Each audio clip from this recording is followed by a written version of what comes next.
It's generally a good thing when open borders mayors are losing it. ICE is ramping up operations. When I go fishing, I usually like to drop a line where the fish are. Jesse James robbed banks because that's where the money was, and ICE has dropped by a Home Depot or two because when you're looking for illegal aliens, you don't necessarily stop by Lululemon. The Department of Homeland Security Secretary Kristi Noem recently announced that ICE agents are experiencing a dramatic spike in assaults, reportedly between 830% and a 1,000% increase as they're carrying out the largest deportation in American history. A suspected arson incident occurred at an ICE field office in Yakima, Washington. Someone threw a rock through a window and started a fire near the building. ICE raids in Los Angeles triggered widespread unrest. Protesters hurled concrete and bricks. Agents used tear gas, pepper spray, and flashbang grenades to get the crowds to disperse. In Paramount, a rock was thrown at an ICE vehicle. It shattered the windshield and wounded the agent. 2 individuals were arrested for assaulting police officers. One was accused of throwing a Molotov cocktail and injuring 3 deputies. In San Francisco, protesters reportedly forced an ICE vehicle to run over at least 1 person, causing injury. In Florida, where we just have the most special of laws, we actually have a law that allows you to run people over if they surround your vehicle and intend to do you harm. You can check that out. ICE ramped up enforcement, expanded detention capacity, including a 5,000-bed tent encampment in Texas. They aim for 1 million deportations each year. The federal government does need more people for ICE, and the recruitment effort never looked so good. Our recruitment efforts to hire 10,000 new ICE officers has been extremely successful. Lawrence, as of today, we have over 80,000 applicants for those 10,000 positions already. People and patriots across this country that say, we want to join, we want to help and be a part of this effort. It's overwhelming. I would tell everybody, go to join.ice.gov and go there and sign up, be a part of this team that is helping make America safe again with President Trump. We've removed any of the age barriers. We no longer have a cap on how old you can be, or you can continue at age 18, sign up for ICE and join us and be a part of it. We'll get you trained and ready to be equipped to go out on the streets and help protect families. Joining us now, Senior Advisor for U.S. Customs and Border Patrol, Ron Vitiello. So, Ron, tell us what is going on with the deportation agenda this week?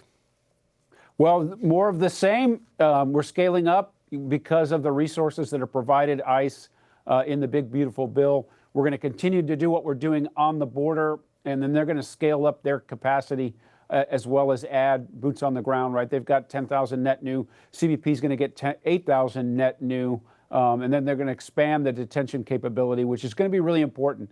Scaling up what they're doing in the interior requires detention beds. That is the quickest way to get somebody removed. So having that capacity and building it out as we go along will be really important. So yeah, the operations are underway. We're going to continue to lock down the border. The numbers are amazing. And then help on the interior where we can and follow ICE's lead where they need more help. Where do you think you need to get that capacity to in terms of beds in the interior so that you've got the deportation infrastructure in place?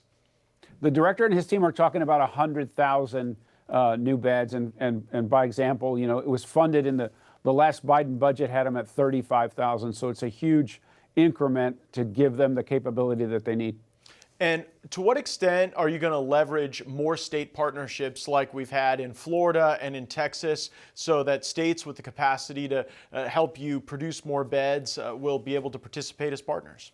Yeah, so the secretary has followed the president's leadership on this. Kristi Noem, she's gone out and asked for help with her former colleagues in governor's offices and state houses. And, you know, Texas, Florida, you know, they're models of cooperation with ICE and CBP, obviously, but then they're looking for more partners like that. 287G agreements are off the charts in comparison to where they were before this administration started. And so more of that across the board is going to be really important.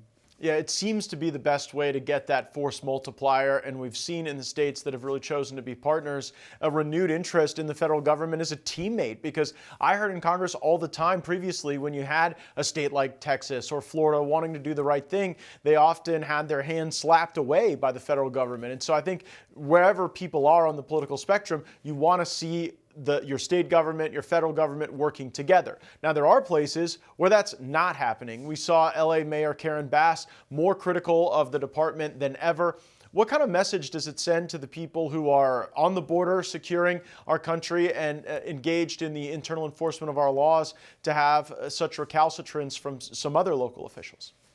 Well, it's very disappointing, right? The men and women that on the front line, both at ICE and CBP, they swore an oath to protect the country. That means, finding criminals, and regardless of whether it's a blue city or red city, finding those criminals, identifying them, and getting them out of the country.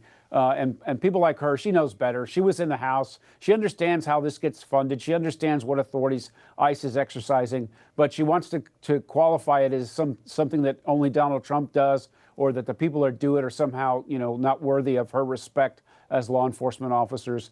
They're doing the job that we asked for. This administration is giving the American public what they voted for, which is a secure border and safe streets.